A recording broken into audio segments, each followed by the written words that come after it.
Ito ang bagong kalsadang ginagawa na magdudugtong sa Cannon Road at Marcos Highway na hindi nadadaan sa MacArthur Highway.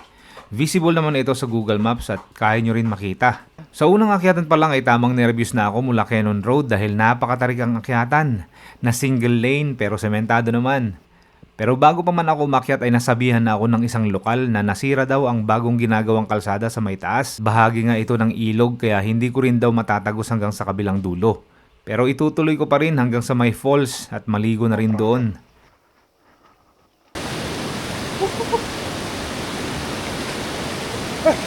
Pagdating sa taas ng bundok ay dito na natin makikita ang taniman ng gulay at citrus na pangunahin nilang produkto at dito na rin natin makikita ang mga barangay sa taas. Meron dalawang ilog na dadaanan ng kalsada at yun din ang pinakamahihirap na bahagi nito. Samahan niyo ako at pasadahan natin ang bagong kalsada na ginagawa patungong Baguio City.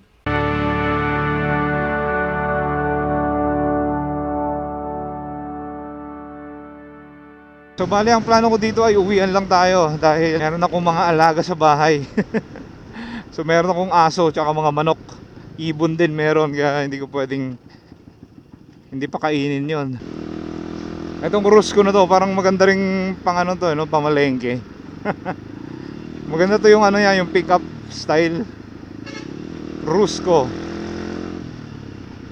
Maganda dyan, meron siyang 4x4. Hindi ko lang sigurado kung fuel inject yan o carburetor type.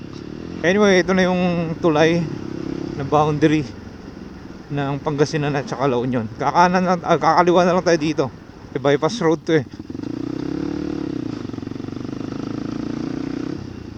Itong connector road na dadaanan natin ditong una ay binanggit to ng isang nag-comment nung nakaraan. Pero actually itong kalsada na to, nakikita ko na to sa mapa dati pa. Alang-alang akong daanan dahil nga may nagpapakitang rough road. Kaya hindi ko siya tinuloy. Baka ako ginagawa pa lang. So medyo matagal-tagal na rin yun. I think isang taon na rin ata. Tignan natin kung ano nang nagagawa dun sa part ng rough road. Kasi kung titignan mo to sa mapa, may part mahabang rough road. O tignan natin. I think ang pinaka-purpose ng kalsada na yan, bukod sa connector road or pwede ring alternate road, ay farm to market road yata yan. Ginawa yan mainly para sa mga magsasaka sa taas. Kasi meron pang parang mga community, maliliit na community sa taas. At may mga farm sila doon. So syempre, pag mas maganda yung kalsada, mas mabilis ibiyahe ang kanilang mga produkto. Uy, surprise, surprise. Wow. Wow.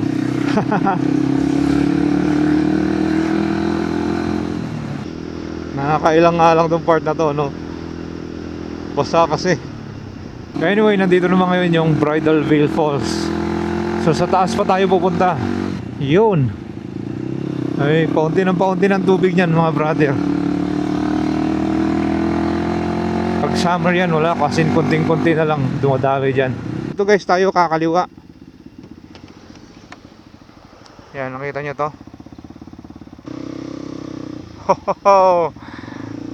Alam mo yung ganito pakiramdam na na-excite ka and at the same time naiilang ka. Gantong-ganto yung pakiramdam ko pagka first time ko sa isang daan sa isang lugar. But anyway, ito yung masarap pag first time. Moment of truth. Let's do it to it. Sa mga ganito makikipot na kalsada, nakakailang to. Kasi pag may nakasalubong ka, lugi ka kasi 2 wheels eh. Eh kung mataas yung motor mo,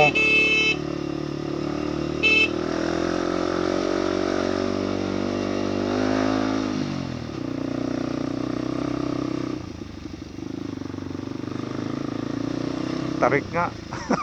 Nakita ko mapa kami kada rarami din na kalsada na. Okay. Ngam dito eh, narikat natin na tarik, matarik. Ayos lang. Patasok man. Wine.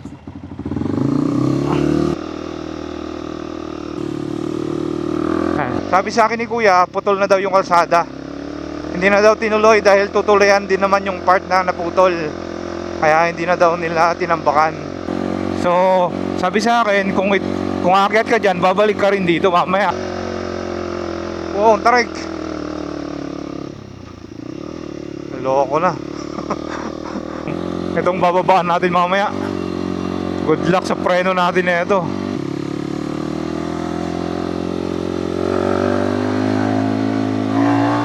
So pag first timer ka, yun yung pinaka-exciting sa lahat.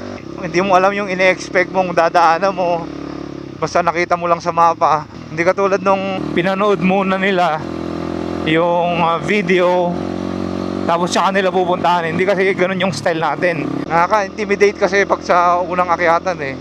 Pero habang umakyat ka na, doon mo na re-realize na madali lang pala. Tsaka sementado naman to. Grabe yung tarik na ito, siko. Siko mga brother. Holy shoot. Grabe oh. Oh, here we go again. Oh.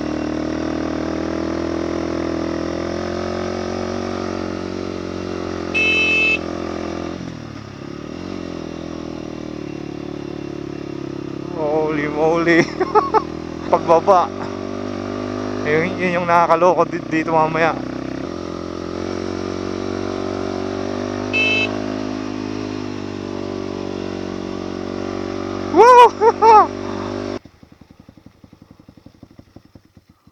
Dalawang kalsada na dito. Eto pwede tayo kaso matarik. Pwede rin tayo dito actually. Medyo banayad ata dito sa kaliwa. Pero mas malayo ng konti. Tara. Actually meron pang linya ng kuryente dito eh. Ayan o, may linya ng kuryente paakyat. So meron community dyan. Hindi ko lang makita kasi hindi tayo makagamit ng internet. Hindi na rik na ito.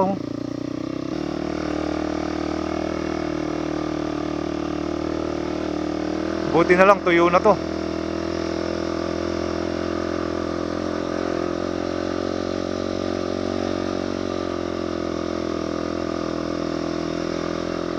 Natuyo na yung mga lumot. Grabing tarik. Tingnan nyo naman. Oh, holy shoot. Mga cornering na ganon yung nakakaloko eh.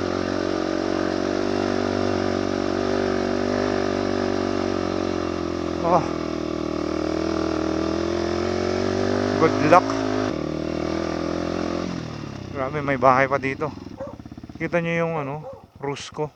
Kayang umakyat yan. 4x4 siguro yan. Basta tong dinadaanan natin. Tragis na yan.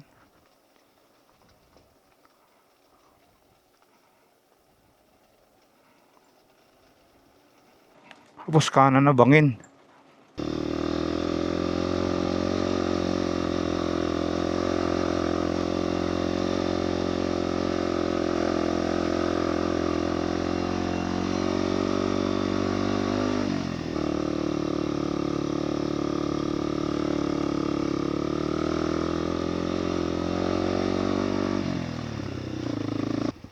Mga tanim nila, mga dalandan, mga brother yan.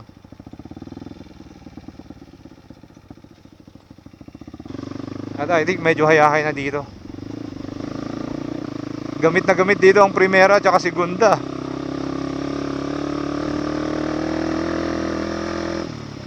Ayun. Kumaliwa sana tayo doon kanina. Dito dapat lulusot siguro yun. O nga no, ito yata yung pinaka main road. Hindi yung main road yung sinundan natin kanina. Yung sinundan kasi natin yung matarik eh.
sinasabi ko.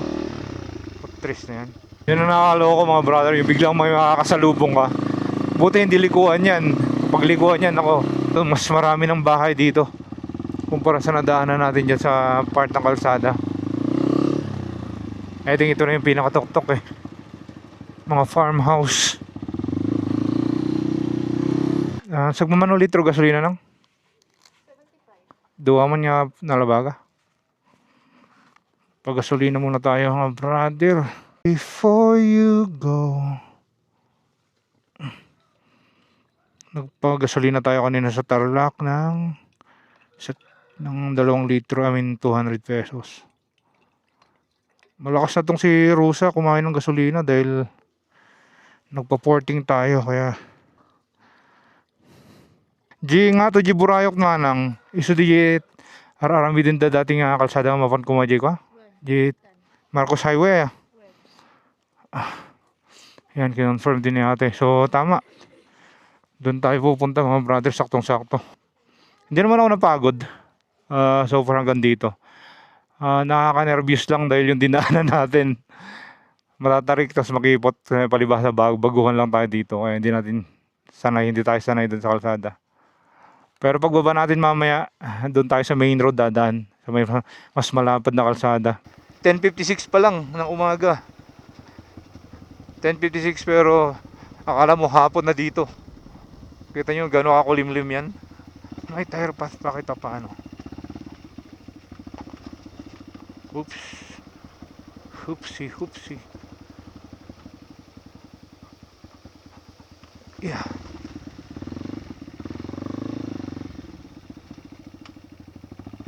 Oops.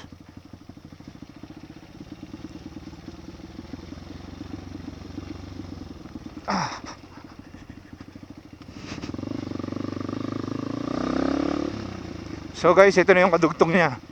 Ito na yung kadugtong nung ginagawang kalsada papunta ng Marcos Highway.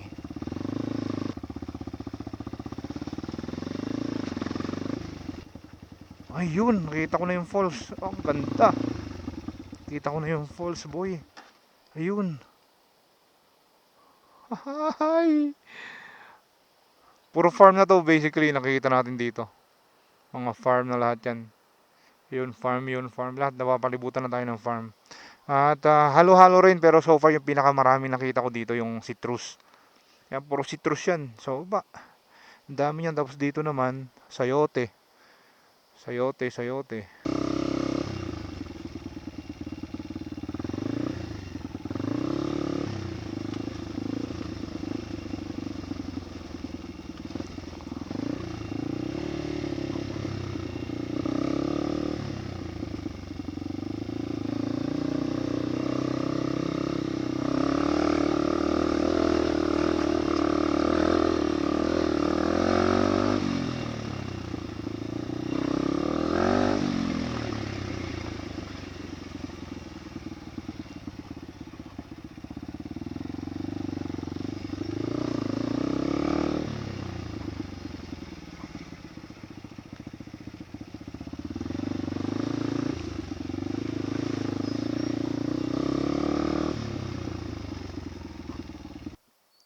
Sa part natin, sobrang dilim. Ayun o, kita mo yung araw nandun. So basically natatakpan lang ng fog itong sikat ng araw dito. Dito ba yun? Hindi nakaaya-aya to ah. Saan ba dito? Wait lang tignan muna natin yung tamang kalsada niya. Mga brother. Yeah. Dapat yung gulong mo dito. Tamang tama lang yung timpla niya.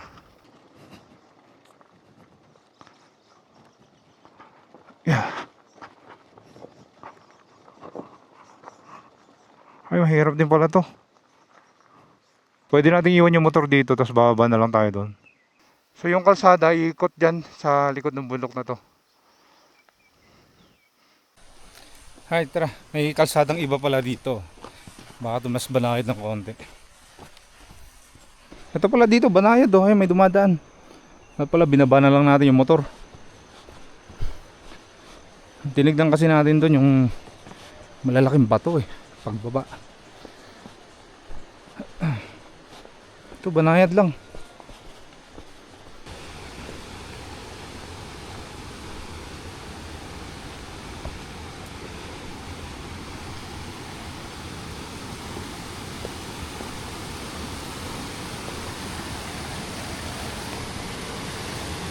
Grabe siguro lamig niyan.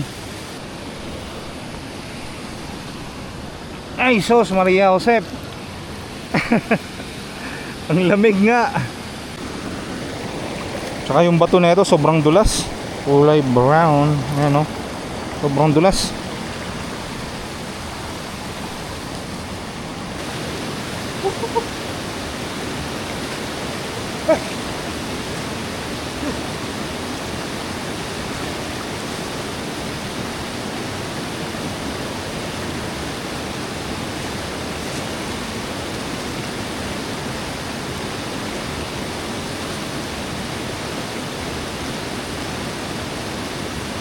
Grabing lamig.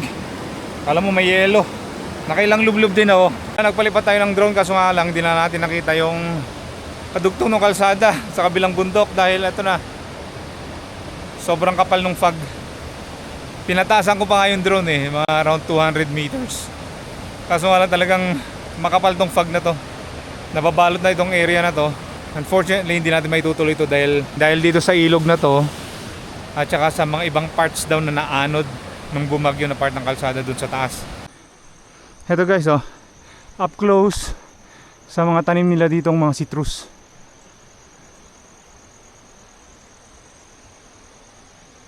Dami niyan. Daming bunga. Yung iba hinog na nga, hindi na kinukuha.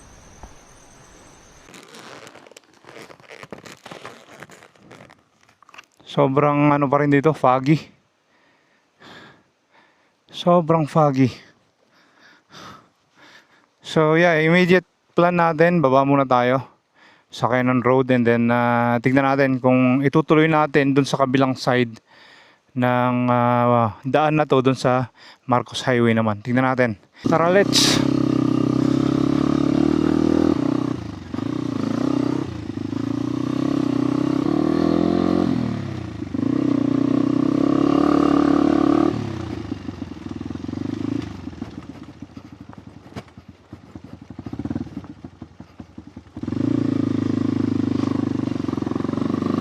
Apa nyet naga na barangay na to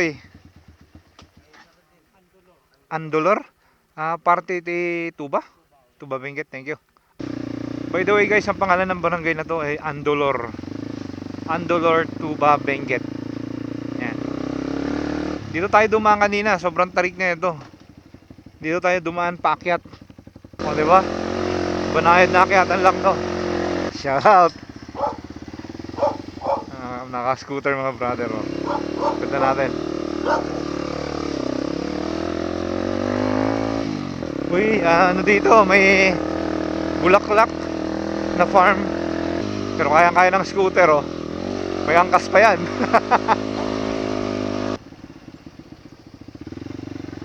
Alright guys, so nandito tayo sa crossing ngayon. Dito, Indawak, Gusaran Farm something.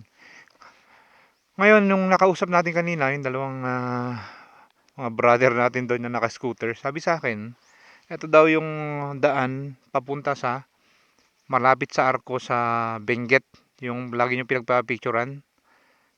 Ito, susundan lang daw natin yan. Tapos siyempre kung itong susundan natin, ay bababa tayo doon sa Cannon Road kung saan tayo umakyat kanina. Pero para maiba naman yung ruta natin, pwede nating i-take to. Para bababa na lang tayo dun sa may malapit na daw sa Arco ng Benguet. Apay, agpababa ka nun natin yung mapanjay Rosario? Nila, dire-diretso na daw pababayan. Pero sabi sa akin, sinasara daw yan kapag may oras pala na binubuksan yung kalsada na yan. Dito tayo para sa may toll gate na daw tayo. Sabi sa akin toll gate pala, hindi mismo dun sa Arco. Baloy ti Tabaan Sur. Ayan, Baloy ti Tabaan Sur yung location natin.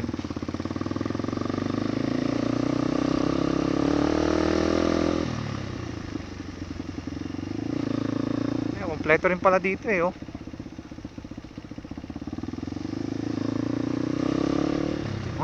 Wait lang. At parang kipot ng kalsada niya. Ay, ay, ay.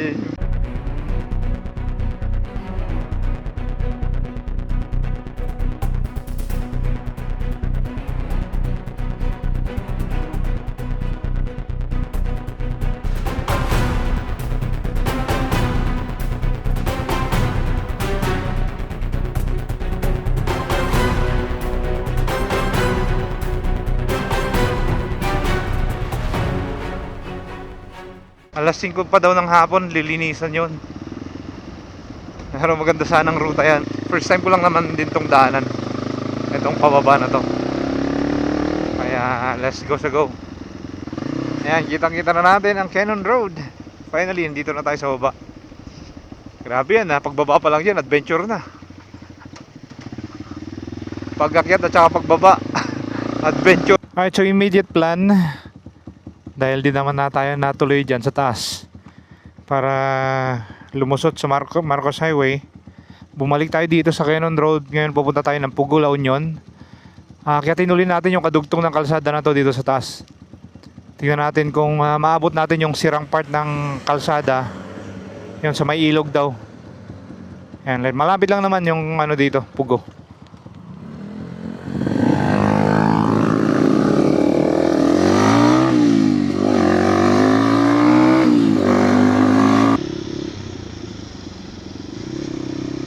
Dito na tayo sa junction ng Pugo. Papakanan tayo dito papunta ng Marcos Highway, papunta ng Baguio City. At bandang kanan naman, bandang kanan tayo dito mamaya papakyat para masundan natin yung kalsada na sasalubong naman dun sa pinuntahan natin sa Cannon Road. Dito na yata tayo. Double check ko lang yung map. Uy, maganda yung kalsada. 2 lanes pa dito.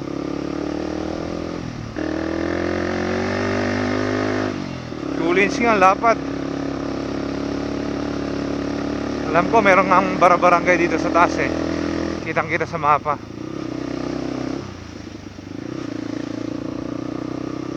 Tapuacan River.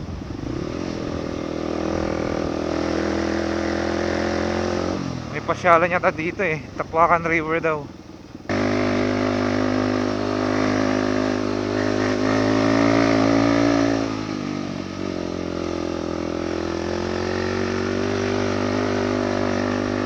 Malapad naman to, walang problema.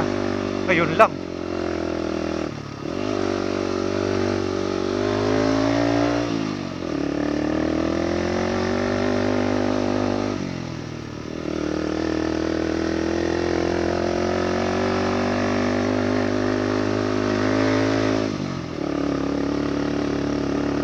Nagtiersero pa talaga eh, no?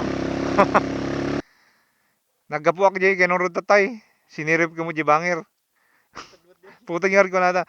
Di umuna nga karayang pailangan ko, nagregat. Sabi ko, ay, hindi ko nadadaanan yan. Eh, dalawang ilog pala yan. Siripok lang, sinirip ko nga di bangir. Dating nga kalsada nan. Parang inano lang, winaiden. Winaiden lang.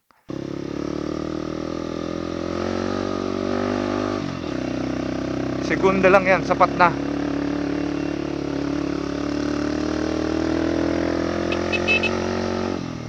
Yun. Finally. Dito na tayo.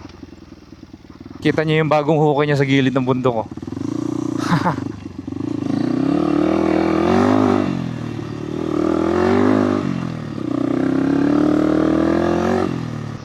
Wow.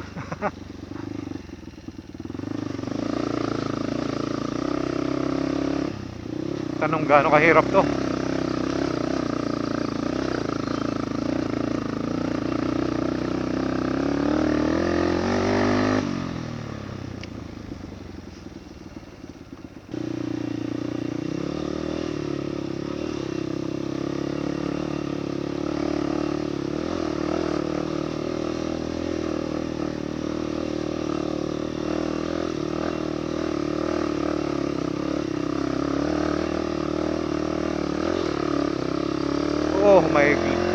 kulay.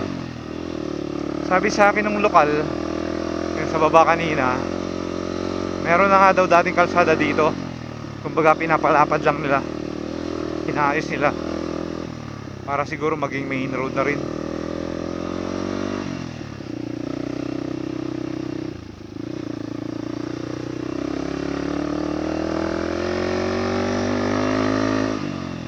So sa tingin ko ito yung dating kalsada niya, single lane lang. Kita nyo nadagdag dito sa gilid, yan yung dinagdag nila para maging 2 lanes. Nagkukay sila sa gilid ng bundok.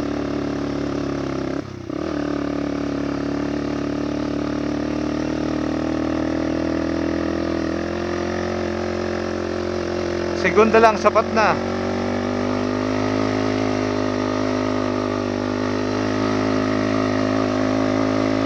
Yeah, man.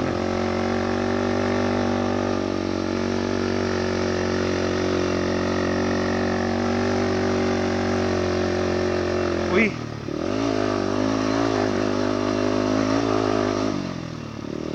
Ayan, nabigla ako dyan ah.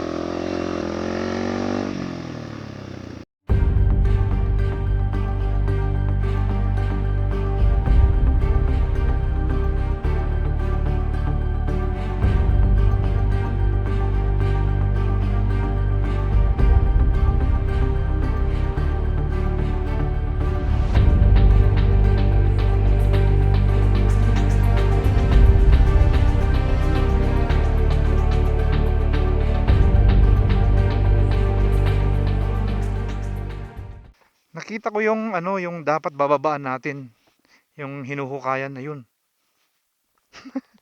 Oo nga, no? Walang ya. Alright guys, so yun ang silip natin dito sa kadugtong naman ng galing sa Cannon Road. Nakita ko sa drone shot, ito nga, may paakyat dito na bundok.